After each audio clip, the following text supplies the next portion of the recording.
Very good evening to everybody. Conversations from lockdown on this Tuesday evening, a chilly Tuesday evening. Winter is upon us. This this series brought to you by Kyalami Park Equestrian Club in association with Mumpro SAI4 Williams Trailers. Please do go and check out their Facebook page as well as their website. So we've been trying to get our guest this evening for a while. There have been a few issues, mostly on our part, but we're very happy that we have him this evening. He's last year's Derby winner. He's a winner of World Cups. He's got a fantastic string of horses. He's a professional horseman based in Baloo, Kyalami. Very good evening to Rainer Korber. How are you? Well, thank you, Aidan. How are you? Good, thank you. How's lockdown been going for you guys? It's been pretty chill, to be honest. We've been riding a lot, trying to keep ourselves busy, taking the horses over. Really spending quality time with our two kids. I've actually quite enjoyed it, to be honest. But I'm ready to get going from next week. I believe, hopefully, we can get something done again. But yeah. Let's hope. Kind of work you've been doing with the horses, just keeping them ticking over, light work, or have they remained in full work? Not full work. I'd say we've probably been on about 70%. Yeah, we sort of reduced the workload a little bit. Just mostly doing quite a lot of hill work on the bottom property here, a little bit of flat work and some gymnastics to keep the jumping muscles going, but nothing too serious. Just maybe, yeah, keeping them ready so that when we do get the go-ahead to go to shows in a few weeks, that, you know, it's not going to take too long to get them up and running again. So, yeah, that's basically what we've been up to. Have you heard something that shows are going to be up and running in a few weeks, or are you just very optimistic? Very optimistic and keen. I struggle a little bit without shows. It's always, yeah, it's something to aim for. Is a good thing for me and my wife, but I have not heard anything. No, I'm just sort of stating that once we get the go ahead and it's going to be in a few weeks, then that's my plan. I suddenly rose out my chair, getting quite excited, like, oh, you know something I didn't know. Ray, you are a professional horseman. This is what you do as your profession to earn your wage. Tell us about the yard. Tell us about the setup. And what you offer clients in case anybody's looking for somewhere after lockdown for I don't know if you have any stables available, but about your operation, a bit of info. Yeah, we are Korber Equestrian. As you said, we are located in Baloo. We're a small private yard. But there's not big land in Baloo, so we're on 1.5 hectares, and then I actually rent a 3-hectare piece below the Equidome for some more space.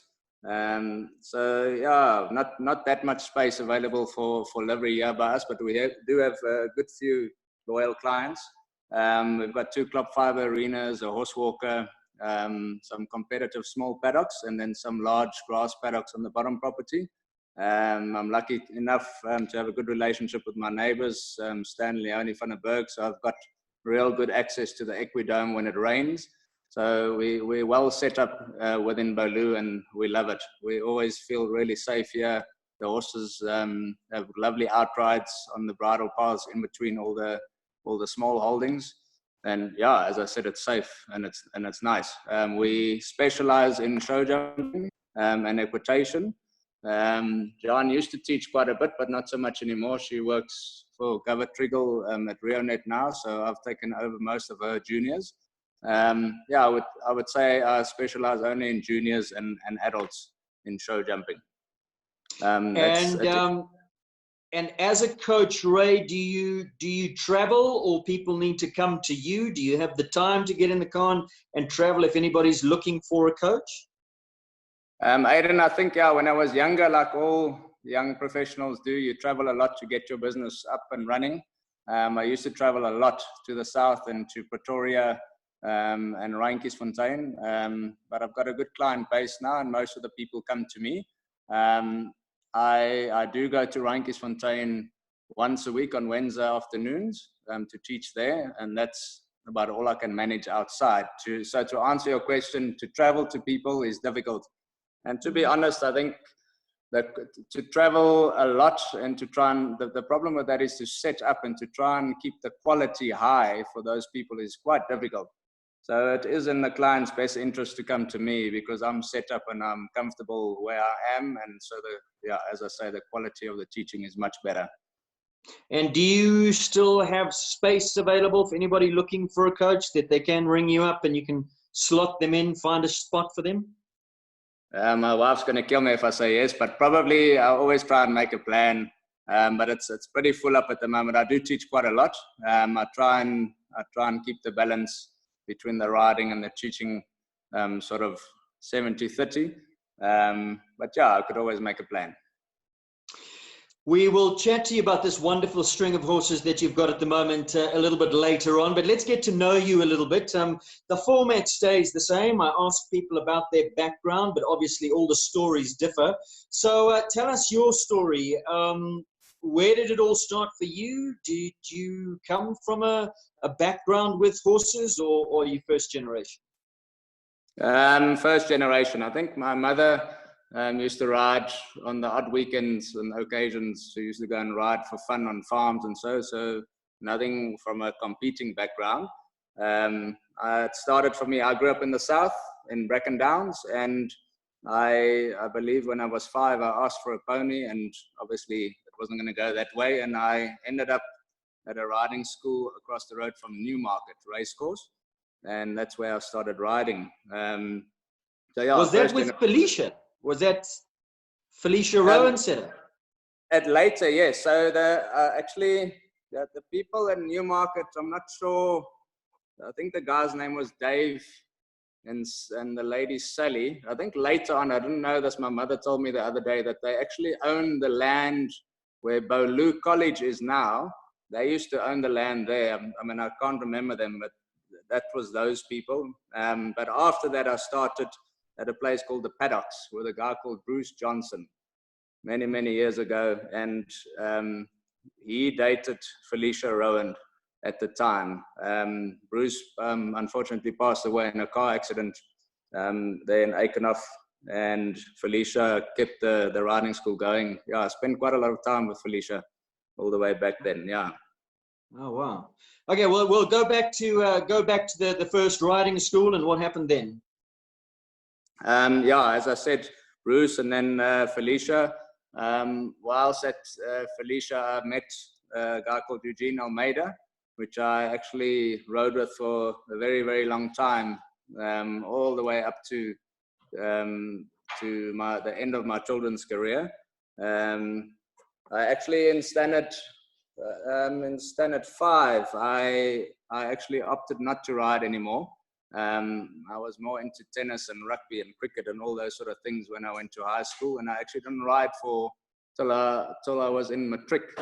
My dad actually bumped into Eugene then, and he invited me to come and ride again, and so the bug bit me again, and off I went. Not great timing in the matric year, but so it was.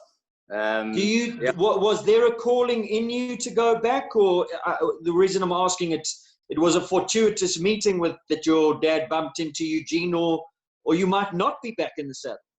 Yeah, I can't, thinking back, I can't really say that the horses were calling me back again. So yeah, I think it was just meant to be. If the meeting never happened, I'm not sure if I would have been riding now or not, but here I am. Tell us about, first of all, where did you go to school? In the Alberton area? In the Alberton area, up until standard 4, was a primary school called Willem Kruiwagen Laerskool. And then when we moved to the north, I went to Bryanston Laerskool. It's now Bryanston Parallel Medium across the road from Dimension Data. And in high school, I went to Linden Hoërskool, close to Randburg. So before you made the move, before your family made the move, you were training with Eugene, or give us the timelines, and let's hear a little bit about Eugene, because I mean he was somebody that was always at all the shows, very pleasant, was part of the fabric of equestrian sport and show jumping here, and you're the first to mention him. So he has passed on. So a little bit about him, maybe. Yeah, he was I really learned a lot from him over the years. He was a huge part of my life and one of my best friends. He like a really, really good horseman. I don't think he really ever got the opportunity to make it up into the higher grades consistently for a long time because he always found himself having to sell horses, as that was his business. He was a horse dealer. But yeah, a really, really passionate teacher, and really looked after all his students well, you know. As I say, I really learned a lot from him. And where was his facility, Ray, and how long did you train with him for before you moved on? I think he spent most of his time, the facility rented from Simon Byrne, there near Broad Acres. I must have been there for the better part of 10 years. Before that, he was actually next door to where Barry and Loretta are now. Is it Zulu Nyala, or I think it's called something like that. But he was mostly in that area. Yeah. So are you saying that in those early years when you were living in Alberton, you were commuting all the way out to Broadacres to go and do your riding? And how many times a week was that? Yes, when I got a little bit more serious, I had a pony that we sort of leased in the beginning called Angel. And then when it got a little bit more serious, I eventually moved on to a pony called Crowning Story and Moonflyer. At that time, Eugene, I think his business sort of moved, or he was teaching more sort of in the north. And my parents actually allowed me to keep my pony with him. And yeah, I would think probably like three times a week I would get to him at that point. Obviously because it was far, but I did spend a lot of time traveling to the north before we actually made the move ourselves. Was the move in any way related to your riding, or was it just a family decision to get out of Alberton? Yeah, my mom. No disrespect to Alberton, in case anybody's wondering. You know, I spent a lot of time in Alberton and in Walkable. That's not what I'm saying. Yes, a large part of it was to support my riding, but my mom did work in Wynberg at the time, and my dad worked for the municipality in Johannesburg for a long time, so it didn't make sense to come to the north. But I do believe that the riding was a large part of it, and they tried to back me from that point of view, yes. So children's career on these ponies, did you have a good children's career? And then moving up into juniors, what horses did you have there? Yeah, the first pony that I started with, as I said, was a pony called Angel. I think I jumped in those days CD, CC, CD, and then Moonflyer and Crowning Story. I only really jumped up to CB. When I decided to stop riding, I believe Ronnie Healy and Jane bought Crowning Story from me. I think she passed away in a tragic accident back then. But yeah, I only really jumped up to CB. And I had no junior career whatsoever. I was out of horses, as I said, and I played a lot of tennis and a lot of rugby and cricket for a few years. So I never entered the ring as a junior at all. Sure. So at what point, you say in your matric year, your dad ran into Eugene as well and got you back into it? What happened then? Was there a horse purchased for you? Did you go and train with Eugene again, or were there other coaches involved? Yeah, I sort of started, probably you could call it ride working for Eugene at the time. At that time, I think he was based at Vila Ross and worked out of that yard. So there was also always quite a lot to ride. I started like that, and then eventually I met Rogan and actually before that, through Eugene, I met Roger Hessen, and Roger offered me a job, and that was sort of the first proper sort of ride work job, if you want to call it that. And I spent quite a while with Roger back then. Then through Roger, I met Rogan, and Rogan actually helped me. I think at the time I got quite serious, and I realized that I would like to do this as a living, and actually helped me with a job overseas. And I think that's where it all came together. I started off in England. This was in beginning 2003 at Solon Stud. It was like the English outlet for the VDL stud. I spent a little while there. I quickly realized it wasn't for me. Why do you say that? There wasn't too much competing going on and lots of breaking in sort of work, and I really wanted to get in the ring, even just as at a lower level, just to learn. So I phoned Rhodes, and he actually helped me through David McPherson at the time, because I didn't really know what to do and where to go. David, I think, had Janu Berger there at the time still, but Janu was at the end of his contract, so I thought that he could help me out with a different job just in the meantime, and that person was Ben Meyer. So I left Solent, and then I went straight to Ben, and I spent quite a long time with Ben. Also not that much competing, but I learned a lot from him. What stage was at what stage in his career was Ben at when you went to him? Was he already a big name? Was he already in the competing in the teams and the big stuff? As a young rider, yes. He was, I think he's 1 year younger than me, 1 or 2 years younger. So it was actually quite a lot of fun. But yeah, as a young rider, he was in the British teams all the time. Sort of well known in a way. So yeah, I learned or got to see how he climbed the ladder from then already. It's quite a good story, eh? Incredible. And how long did you spend at Ben, and what sort of level in the ring were you riding at? Ben's, I was probably there for about six months, and we just did young horses there. So I would compete all the way up to 120s maximum at Ben. At the time, Ben had quite a lot of dealing horses as well, and we did a few deals, and we found ourselves without too many to ride. He only had his top horses, and he kindly offered me, or asked me the one day if he could help me move on to something else that I could compete more. And so he got hold of the Clarks in Ireland, in Cavan. They own Cavan Equestrian Centre. Back then, I'm not sure about now, it was the largest equestrian centre in Ireland. And I actually went there and spent lots of time there, again, probably about another 5 or 6 months. And that was really, really awesome. After having a good background with Ben, I got to compete there. To give you an idea, they had 3 outdoor rings, a large indoor auction, 600 stables for auctions, 1 national and 1 international show per month.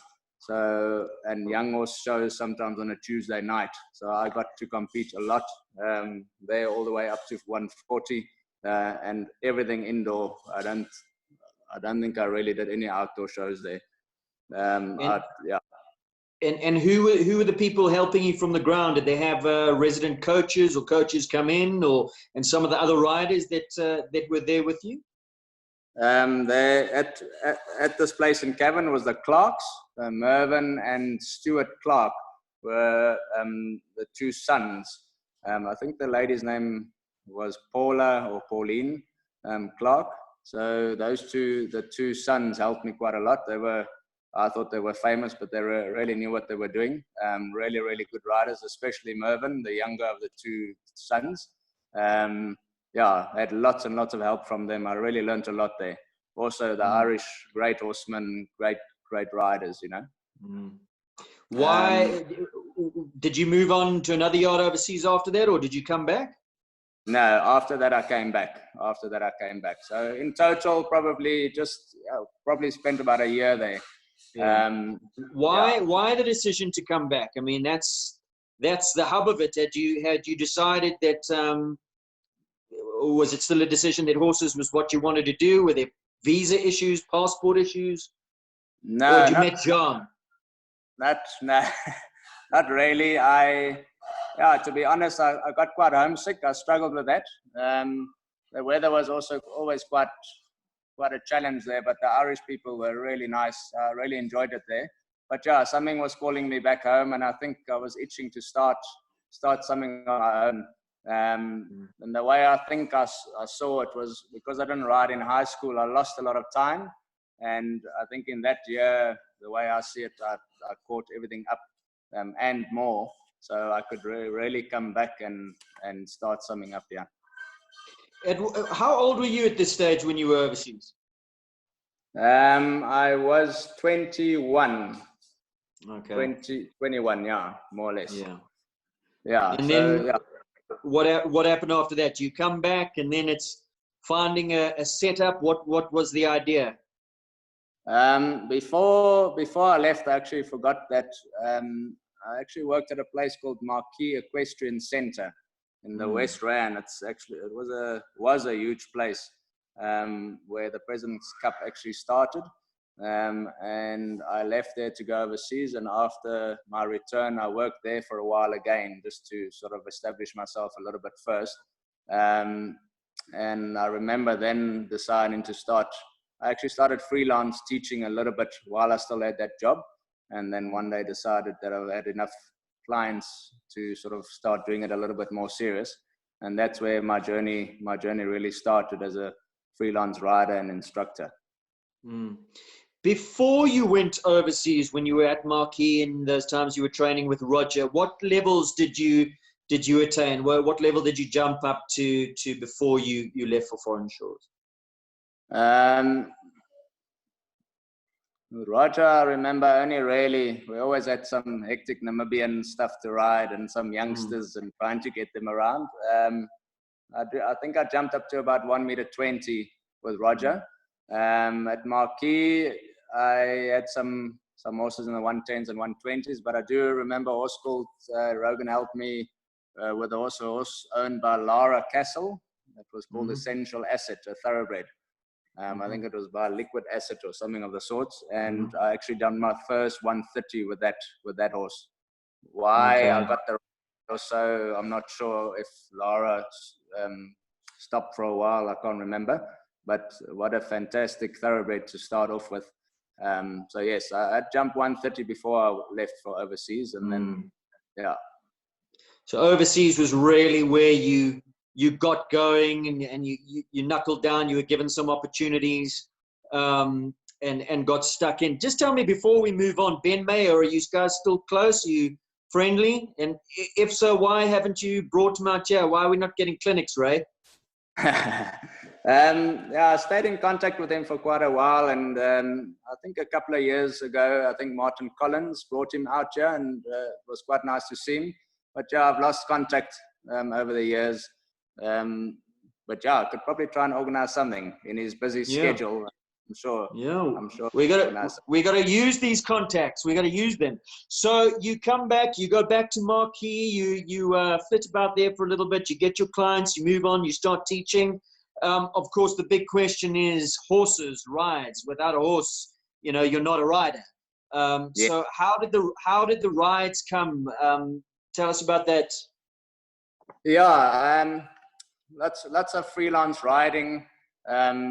Lots of sort of funny horses, hoping that they can turn into something. But I think where it all started for me is when I got my hands on a horse or a mare called Wolf Winter.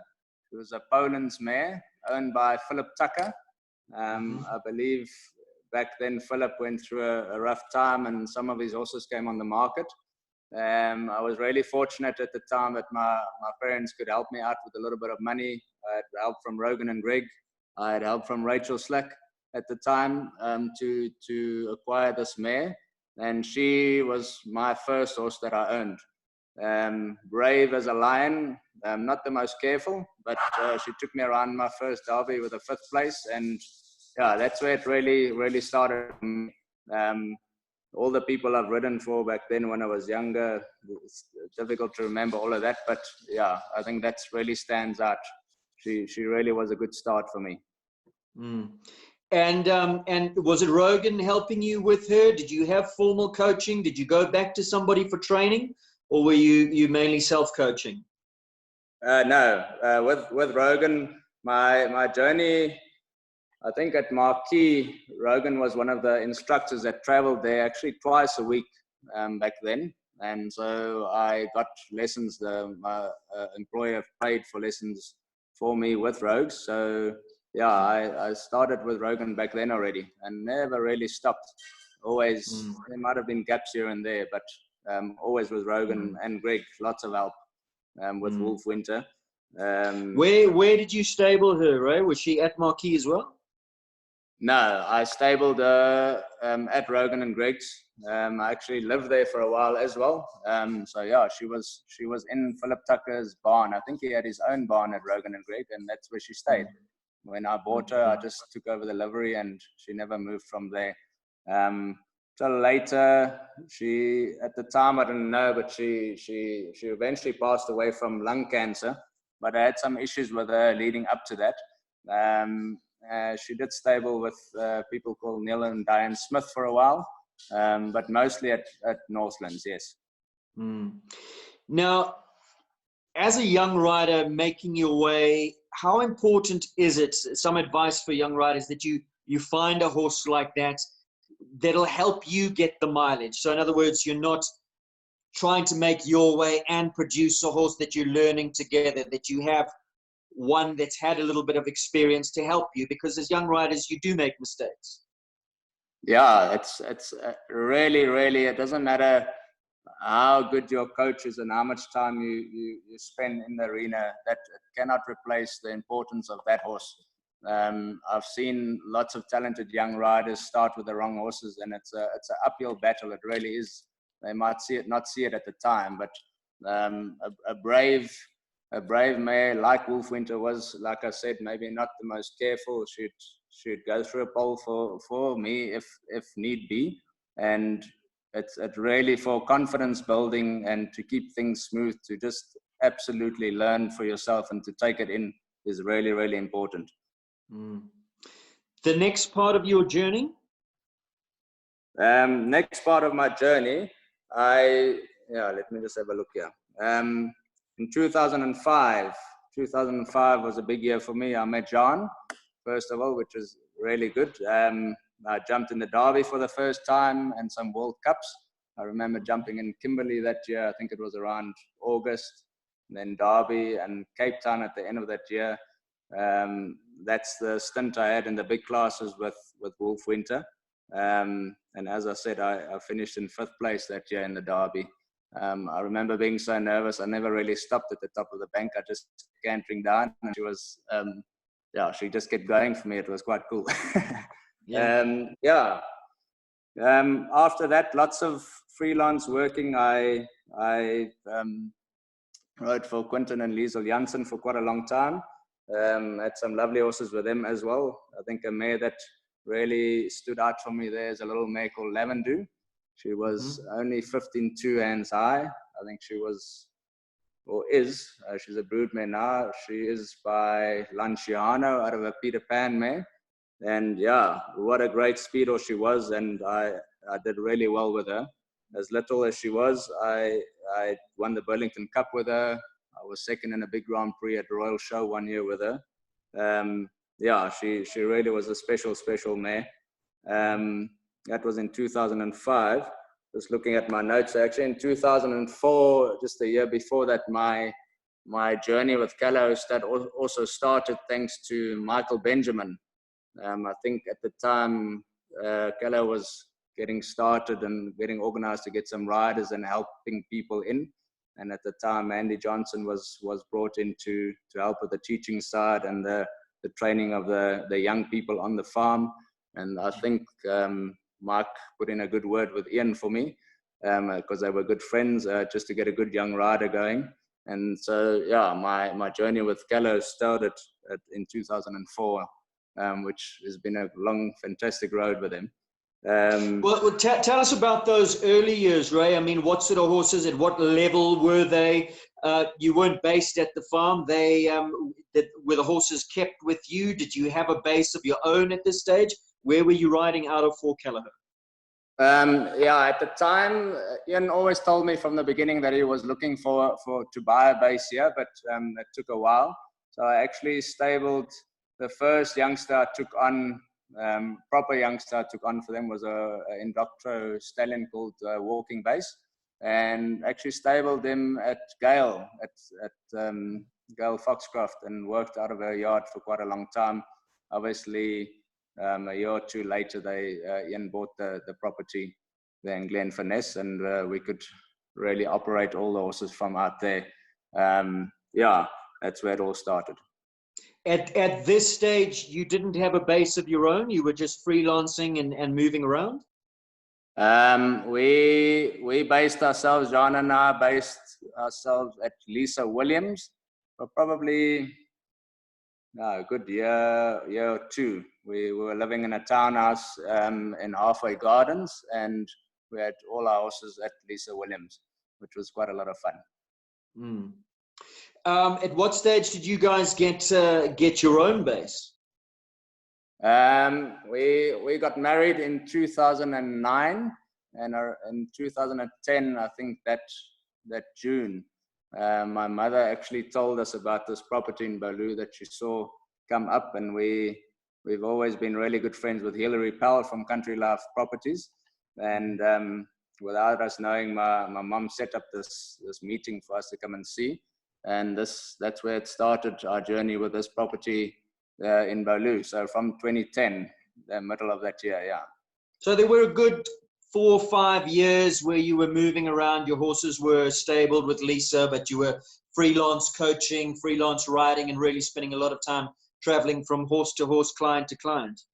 Yes, yeah, lots of time at Lisa Williams. I also remember getting some work at a lady called Diane Smith. I mentioned them before, to go and break in a horse. They're more sort of closer to Northgate. My relationship with them grew really nice, and we became good friends. And I actually did quite a lot of work for them. And as you probably know, their daughter, Nicole Smith, a really good dressage rider. So my flat work basics was really started with them. Got some good training from them. So I spent a lot of time there. Wolf Winter was there. Later, I had a horse called Outrage. He was also there. I think only after that we made the move to Lisa Williams, if that makes sense. Sorry, I'm jumping up and down a little bit. Yeah. So yeah. Now, some of the other horses that came along after Wolf Winter, so that was, you could say that Wolf Winter was the horse that put you on the map, because for people to sit up and take notice, you really do need to be jumping the big stuff. Those are the classes where most piques most people's interest. So who came next? Because it's important as a rider, as a professional rider, to constantly have a flow of horses coming up through the ranks and keeping your name, keeping yourself up there in those big classes. Yeah, I think after Wolf Winter passed that year, I think it was the end of 2005, I managed to buy a horse called Elzu Outrage. There's an Optimum out of a Welkomfontein mare. I actually bought him from the Neils in the south, and I produced him up. I think they jumped him 110 at the time. I produced him up to 140. I remember trying to jump him in a Grand Prix at the Durban show the one year, and he really struggled through the trebles. And so I never tried it again. I'm a big believer in not trying to push them more than their capability. But yeah, I won really a lot in 140s with that horse. Yeah, and then actually after that slots in my journey with the Janssens, starting with a mare called Lavendoo. I think we bought Lavendoo from Deborah Becker. She imported Lavendoo from Germany somewhere. Yeah, it was Lavendoo, Leandros de Simile, the start of Counterattack's career. Well, the start of Counterattack's career in South Africa, obviously did quite a bit in Germany. I think they bought him from Hilmar Meyer. So that's where. And I believe that you were instrumental in bringing Quentin to show jumping, that he had an interest in horses, but not sport horses. Yeah, actually funny. They had some Shire Cross youngsters there, two of them. The one's name was Spike, and I forget the other one's name. And I can't remember. I think Liesel phoned me and asked if I could come and help or break them in or something like that. And so my journey with them started. But I remember going to ride those horses and helping Liesel a little bit here and there, but in between over weekends at the big shows, I'd see mostly Quinton sitting on the stands, and then I just really figured out that he really, really enjoyed the sport, and he'd just come and sit there by himself and watch the horses. And yeah, one thing led to another, and we bought Lavendu, and yeah, what a good first horse it was, because I struggled a little bit with her in the beginning, but once we got going, we won a lot. And obviously that's good for me, it's good for them.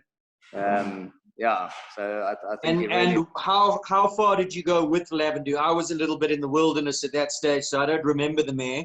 I do remember Leandros, but Lavendu took you how far? Lavendu, I think, thinking about it now, I tried to jump a lot higher than I'd probably try and jump her now, because that was the only real proper horse I had at the time. But yeah, she was comfortable in the 135s and the odd 140. As I say, I jumped in the Burlington Cup one year and I won it. And I jumped quite a big Grand Prix with her in Royal Show. Obviously, in a big arena, it made it a little bit more possible. But that was maybe a little bit too high for her. But she had a real big heart, and she always tried very hard for me, and I clicked really well. So it worked well. But yeah, to answer your question, probably more of a speed horse than anything else. Leandros was a wonderful horse, but quirky, difficult, professional ride, not easy. Yes, yeah, he was quite a handful, really, really hot. By Diamante Simile out of a Quidam de Revel mare, which is quite a spicy combination. Yeah, he did quite a lot overseas. I think he was under John Whittaker for a long time, and then moved on around. Took me a while to get going with him. Yeah, he came out as a 12-year-old, and I think the Rogan's sort of method with him really, really worked, because he was quite a stressed horse, and we actually had quite a lot of success with him. Yeah. What were some of the things that, when you say Rogan's method, just taking the pressure off, a lot of hacking, that sort of thing, or are you talking about the type of training, the flat work? More the type of training. I think hacking and so is a big part of my training. Mine, Rogan's sort of theories and the systems overlap quite a lot, obviously, because I've been training with him for a long time. But I think that specific horse, I think he could get nervous real quick, and if you got after him and you tied him down and all that sort of training was not good for him. So it took us a long time, but simple canter on the buckle and just try and get him to not run against your hand was the biggest thing. And I can't give you the exact timeline, but I think it probably took the better part of a year before I could get my leg on that horse. And the day I got my leg on him, he started winning. But he always just used to run through your hand, and it doesn't matter how big the bit, it just never worked. So self-carriage and, like I say, canter on the buckle, getting him to really just carry himself is what turned the corner for that horse. And he was a big-time horse. He was a horse that put you back in the 150 classes, and I think there might have been some derbies along the way. Yeah, we had a few. I think we had 3 derbies. It was quite hard to hold him by the end of those tracks, but he had one specific derby that he was the highest qualifier. I think we won 2 out of the 3 classes. We ran out of steam a little bit towards the end, so it didn't really end that well. But he did put me back in the map. I think, in my opinion, I think he was more of a 145 horse, and he could jump bigger. I mean, he jumped big stuff with John indoors and so. But that's John and not me. But I think what he was capable was more like 145. So he was a try and had a big heart. Really, really wonderful horse. Whether I would breed a horse with that combination again, I'm not sure. Very spicy. Were there World Cups with him as well? Had you won a World Cup up until that stage? No. I competed in a few World Cups with him. Not that many. He had a bit of an injury the one year, and things didn't go so well for a while.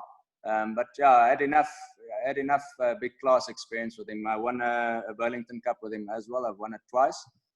First one with Lavendu and the second one with Leandros.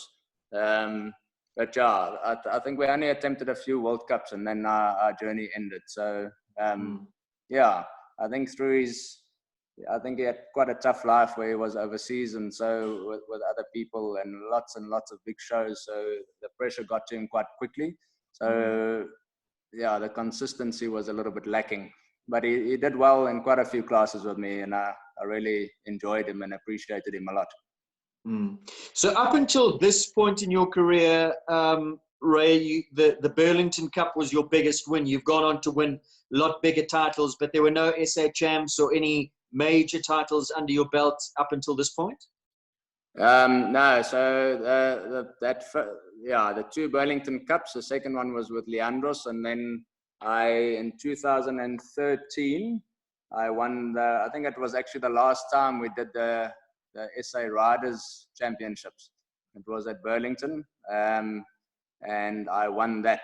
So that was my sort of first, apart from the two Burlington Cups, my first major title.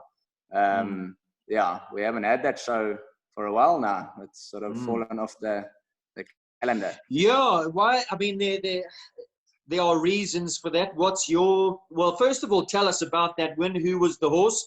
Who were the other three in the competition that you had to ride? Because it was the old World Games format where you the top four then went into the final day, 4 rounds, change over and ride each other's horses. Only get a certain amount of time to warm them up. Who were the other competitors in the class? It was Anne-Marie with Alessio, Gavert Triggle with Louisa, Johan Kachelhofer at the time with Castigo, and obviously myself and Leandros. Yeah, I had sort of I knew the only horse I didn't know was Alessio. So I taught Gavert at the time and spent quite a lot of time with Louisa. I think I sat on her once or twice. I used to ride for Henning a little bit. I had a short stint with him. I produced Castigo up to 1.10 m. And obviously I knew Leandro. So I had a bit of inside info, and I think that worked out well for me. And of course you had the joker in the pack with your horse, because he would have been the tricky one that the others probably battled with. Yes.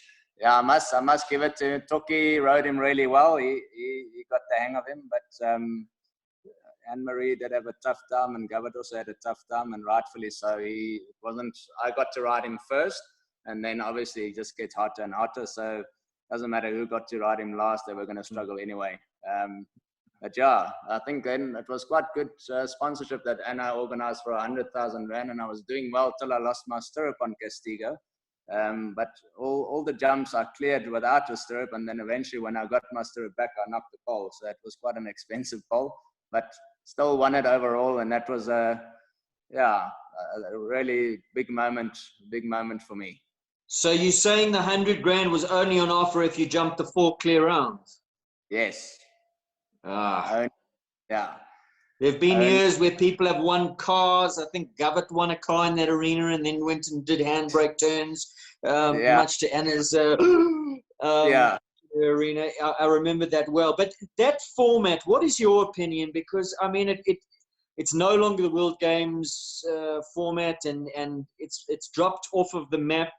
I think the reasons for that was they felt that maybe 4 rounds for the horses was too much, and some riders didn't like, other riders getting on their horses.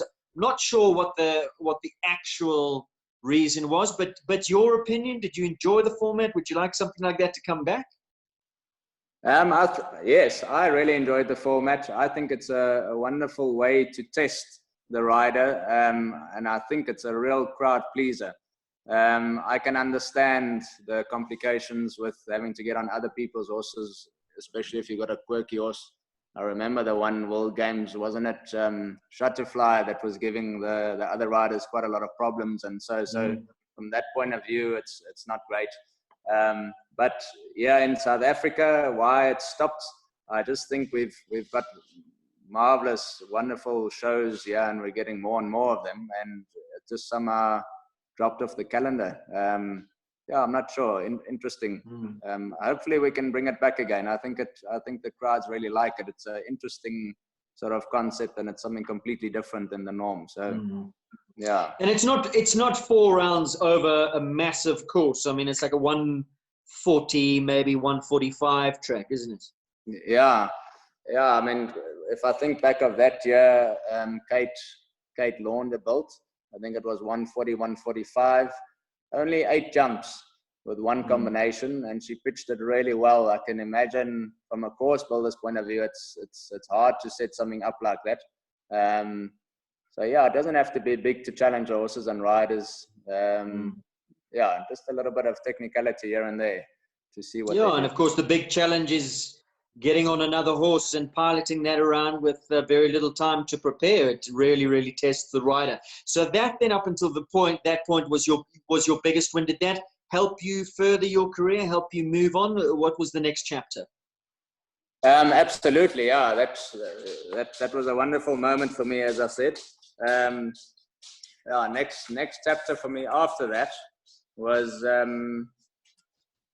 probably getting a little bit more involved with Rogan and Greg in their yard. And so a few years ago, Rogan decided to stop competing in the ring.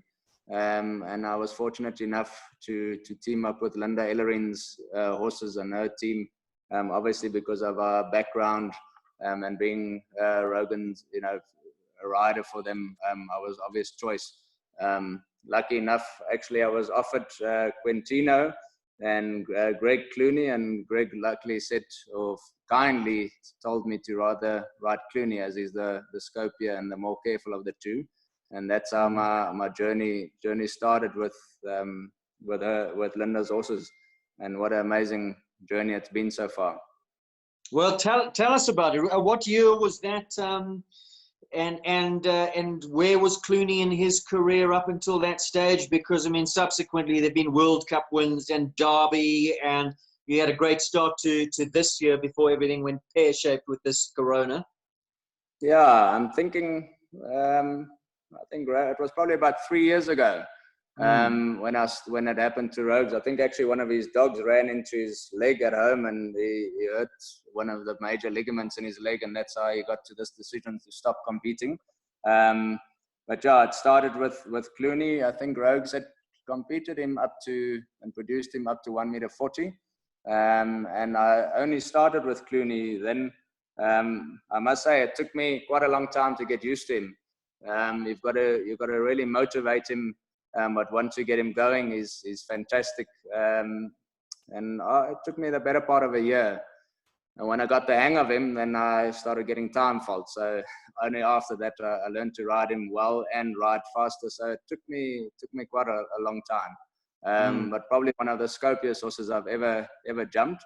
But certainly it takes a lot of work, and yeah, Rogan and Greg's done amazing work with him.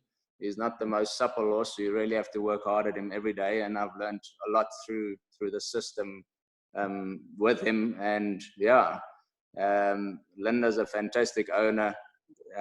After deciding to get some more horses, we got a young mare called Habibi and another horse from Namibia called Sheldon. I think Quintino, with this COVID story, is probably not going to compete that much anymore, probably semi-retired. So I've got a nice string of horses with Linda, and they're keen breeders, so there's quite a lot of young stock growing up there at Northlands or Langeni. So yeah, I'm really fortunate to have that string with them over there. Going back to Clooney, he's brought you wonderful moments, wonderful memories. Exactly how, because you don't ride him every day. Rogan's very much part of his training and rides him on the days where you are not able to get to him. So it's very much a symbiosis, a good partnership that you guys have. How many times a week do you get to sit on the horse? I go basically Tuesday to Friday in the week. And I go once over the weekend to ride. I think when Quintino was a big part of the string, I'd do 2 a day and Rogan 2 a day. But Rogan much more involved in the flat work side of things. So we just swap, and it still works that way. And I think it actually works really well. Like I said before, I've on and off trained with Rogan for the last 20 years. So I know the system really well. And so we get together, we practice the system, and it works for us and it works for our horses. Yeah, they all take quite a lot of work, but Clooney takes a lot of work. Yeah. Ray, the first big win that you had on him was the opening leg of the World Cup Series 2018, if I'm not mistaken, was on the grass in the Bob Charter. As I remember, and I stand to be corrected, the weather wasn't great. It might have been raining as well. Tell us about that day. Yeah, I think it was raining, not on that day, but a few days before. There were some drizzles, so it was quite wet, which actually suits Clooney. He really loves the Bob Charter Arena. Dry, wet, doesn't really matter. And it all came together that it was quite a challenging track. Yeah, it didn't rain that day. I think it was just a bit wet from the previous few days. But yeah, that was the first World Cup win ever. I think it was a Frank Berger course, if I'm not mistaken. Yeah. How does that rank in your up until then as all the wins that you've had? Was that better than the Riders Series and all the rest? Yeah, to be honest, it was really a real special day, obviously, because it was my first World Cup win. But the Rider Champs was really special to me just because of the format. And yeah, at the time in my life, I was under some other pressures. So I had a lot of pressure on that time. And I overcame that. And yeah, I would still rank that as the best win so far, apart from Derby. But obviously, a World Cup win, fantastic.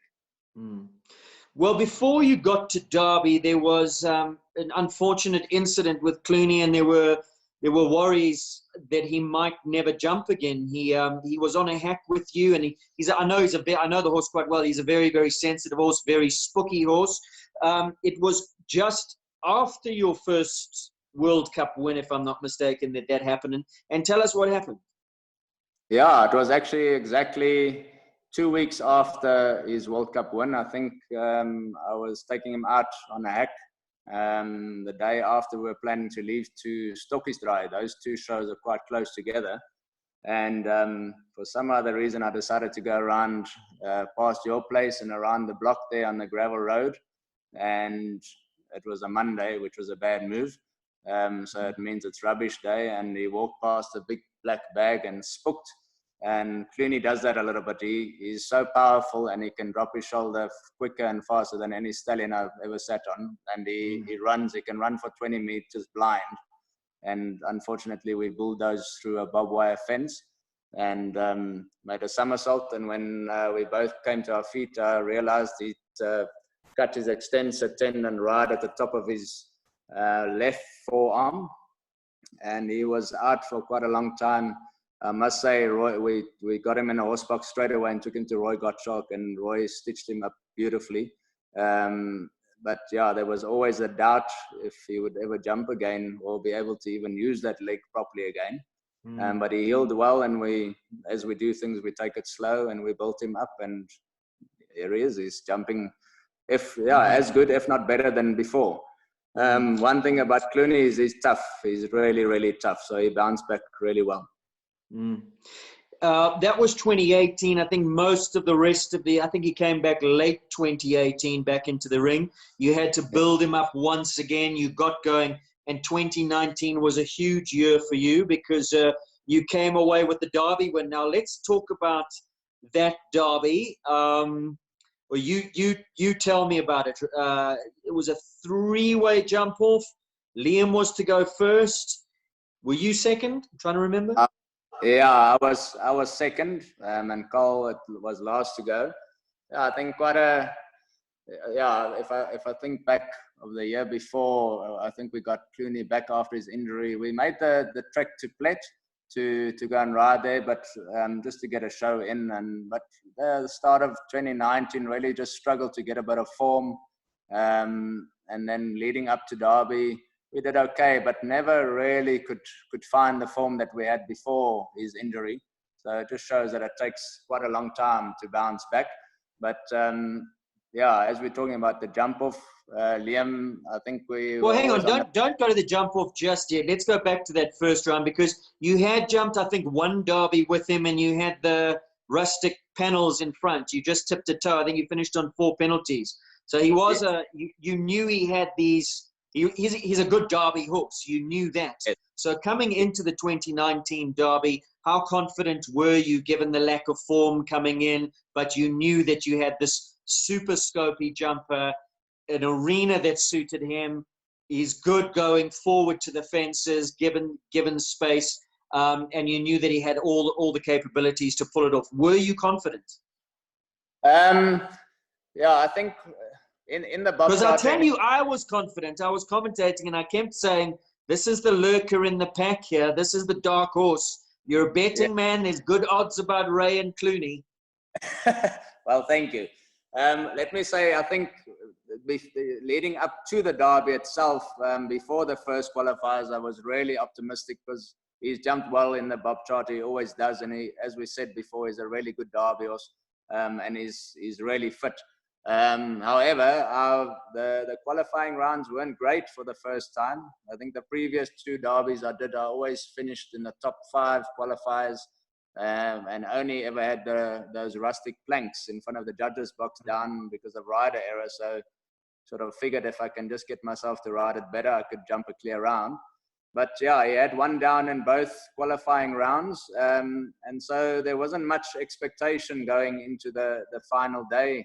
I think Liam was first to go and I was third to go or fourth to go.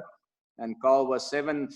So we were all sort of lower qualifiers, so it was quite interesting, I thought. But yeah, the one thing about Clooney is regarding like a World Cup show where you don't have to qualify. I always take it easy, and he's always stiff in the beginning and a bit quirky, but on the final day he always brings it. And I think with that in the back of my mind, I knew anything was possible. Had a bit of luck on the bank. I think he had a slight hesitation for the first time, stepped sideways, but luckily went down. But I think when I cleared the rustic planks, I knew we were on. So it was. He did his thing. He always jumps well in there, and it just obviously was my day. So luckily, unlucky for Liam, but luckily for us, Liam had a pole down, because I think, let's face it, Wanda is a much quicker, more of a modern type mare. So I think my Clooney and Cole's Casperon didn't really have a chance against the clock against Wanda. So when he had a pole down, I sort of took my chances and just got on a rhythm, and luckily ended up with a slightly faster time than Cole. So yeah, that was a magnificent moment, and yeah, there wasn't much pressure on me before. We didn't really expect much going in after not qualifying that great, but it all worked out nicely. Was that one that you've always wanted to win? I mean, Derby is something that most riders would love to check off their list, to tick off their list. Was it a big moment? Was it a, right, done it? Yes, absolutely. I think Derby, I think it's probably something wrong with you if you don't rate that in one of your top highest sort of shows. I think because of the amount of spectators it sort of draws in our country, it makes it really special. And the Bob Charter, every time I jump in the Bob Charter, it's special. I think it's a special arena. But yeah, that SA Riders Champs and the Derby was probably the biggest moment so far for me, definitely. Now, that was last year. You started this year with a bang. You had a lovely show. Was it at Stockies Dry? Yes. I won the Stockies Cup with Clooney. I had to go a little bit in the jumper for a change. He really did well in that arena. And I also managed to win the 130 championships with Linda's youngster, Sheldon. So yeah, that was the last before the lockdown. It started well, and then it all ended. Yeah. Now, Ray, it has to be said that I want to talk a little bit about your riding. You are very, very polished, very fast about the way that you ride a jump off. Probably one of the best, if not the best, jump off rider. Sit incredibly still, impeccable upper body strength and control. But I think the hallmark of your riding, the one thing that really sticks out, is your fantastic sense of rhythm, both in a first round and in a jump off. You ride very correctly to rhythm. You never see you doing, you let the rhythm dictate. Was that part of your training, or is that something that just comes naturally to you? Aiden, I think that comes naturally to me. I can't say that I've ever struggled to keep a rhythm. I think you either have a bit of rhythm part of you, or you've got to train it. And I'm lucky enough to have it in me. And yeah, I think lucky enough to have Rogan and Greg always encouraging me to sort of just develop my own ways in a way, always guiding me and molding me. So I missed a lot of time as a youngster, so I didn't do all the equitation and so, and I actually do have some issues after breaking my ankle many years ago with position and so I do struggle with my position, but as far as rhythm goes, that comes naturally. And yeah, I'm very competitive and seem to be always in a positive frame of mind. And if I have a downer, I've got my wife and Rogan always encouraging me. So there's lots of confidence boosting. And yeah, when I go in the ring, I really believe in myself. And I think that's really, really a strong trait. How important is that, to be self-confident, where you're going in believing that you can win? I mean, is there any room in a rider's mind for doubt? And if so, how does that then relate to the horse? Do you think that they pick up on it, and that's when things start going pear-shaped? Because I read Michel Robert's book, and a lot of it is to do with coaching. The one thing that he says, it is his job as the coach, even if he doesn't believe it, because he thinks this could be a disaster with this combination going in, he instills confidence in the rider. He believes that is key, that you have to go in there with confidence.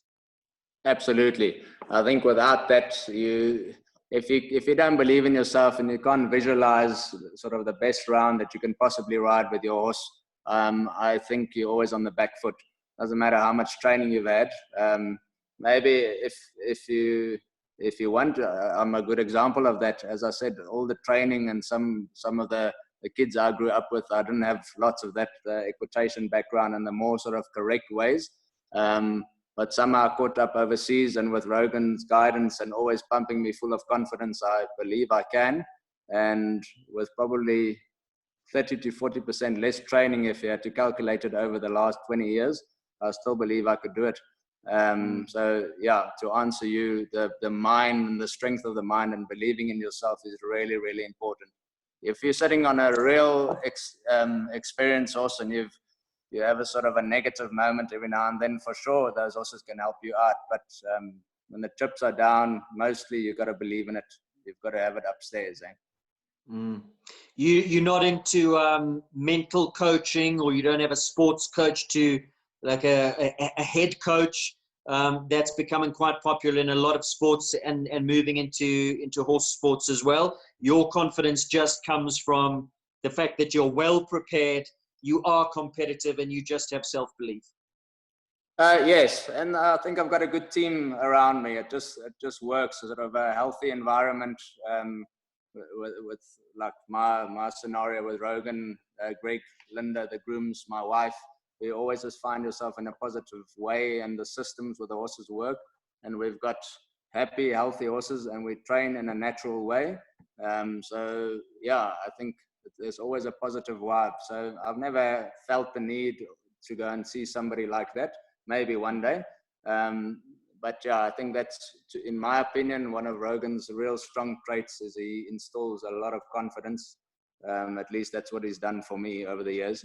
So yeah, maybe I'll go see one of those people one day if need be. No, well, Ray, you don't need to. So, you know. Now, you have this, you're very stylish on a horse. You're very, very correct. As we say, you say you didn't have any equitation training. I'm saying to you now that any equitations want to follow a rider, they could probably look at you, because you could go and win an equitation class. Where did that style, was it something, did you look at a rider as a young rider and go, that's somebody I'd like to emulate? On that note, who were some of your heroes growing up, both here and internationally? or did that style just come to you? I'm seeing a bit of Ben Mayer in there. Well, maybe I think, yeah, as a kid, I mean, I remember my favorite things were going to with the pony club. Kids, one of the mothers always let us stay over, and we'd sneak off to the Rand show and go and watch Gonda and Annelie and Peter Gotts and all of those. But I didn't know enough then to sort of idolize the styles. But I think when I went overseas in that year of catching up, if you will, I rode, as I said, I didn't compete that much when I was with Ben, but I rode a lot, and I rode with Ben a lot and traveled with him a lot. So I think sort of watching his style, I tried to sit like him, I tried to do things like him, I obviously trained like him. So I think the biggest influence style-wise was definitely Ben, by a long way. The Irish were a little bit more position-wise, or the place I was at, not that stylish. Very gung-ho, and I learned to be competitive there. But from a style point of view, definitely Ben. You also have magnificent hands on a horse, Ray. You never see, I never see you flapping. I never really see you take a pull where it's very noticeable that your hands are coming back against the horse. Everything is done with the heel, the leg, and the body. Talk to me about that, about your hands, what you believe. Is that where the magic lies?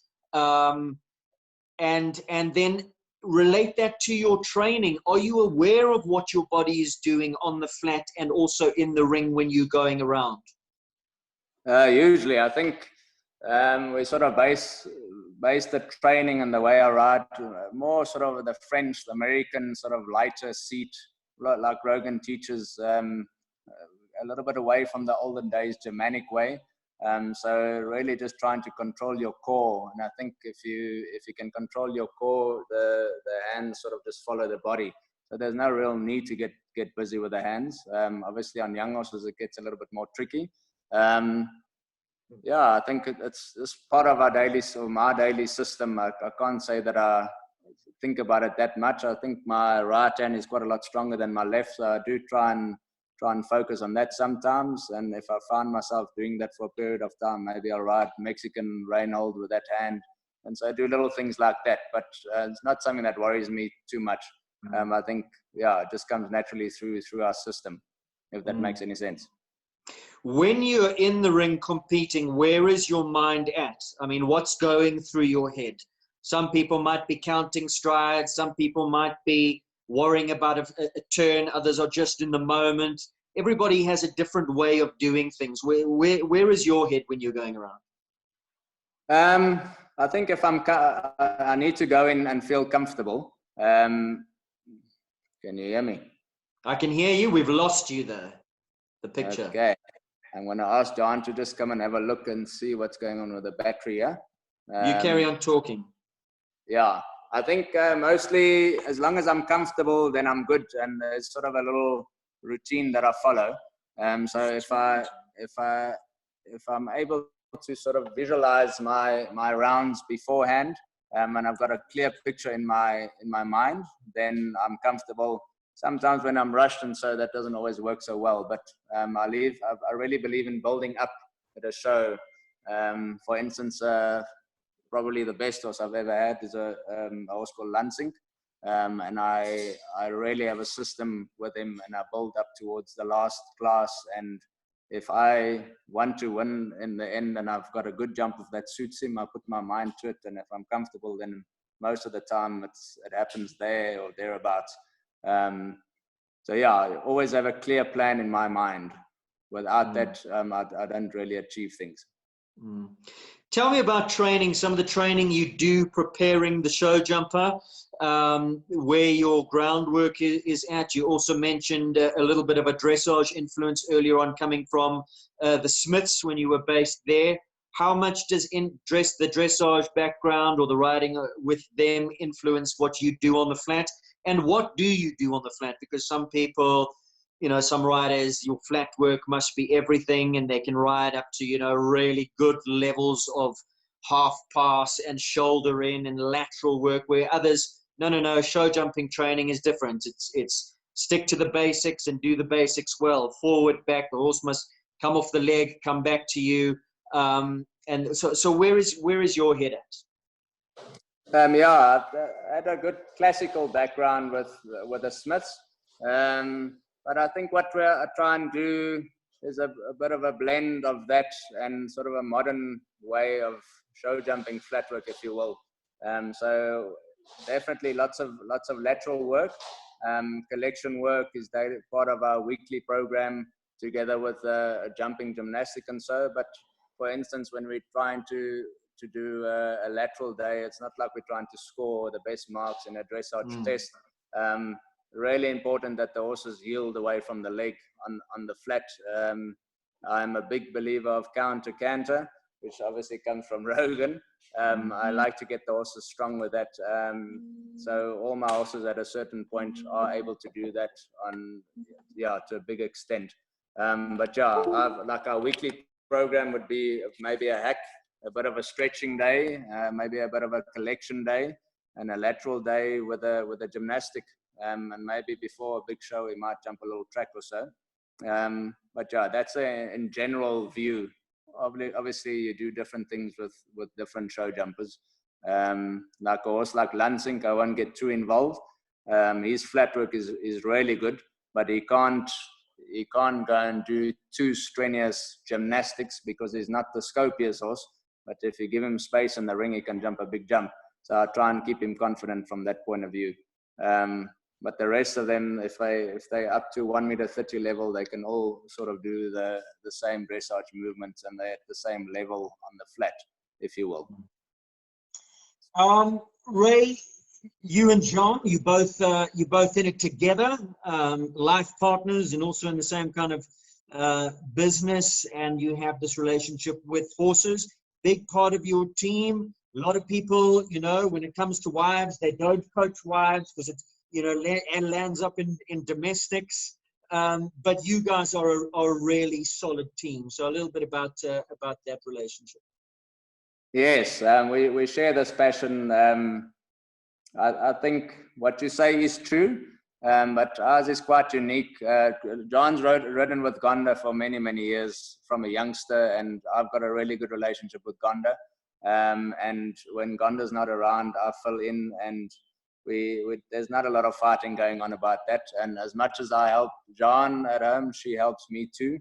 John is a wonderful horsewoman, and she looks at things completely different to me. I'm a teaching brain, and I'm in the zone, and it's always nice to have a fresh perspective from her side.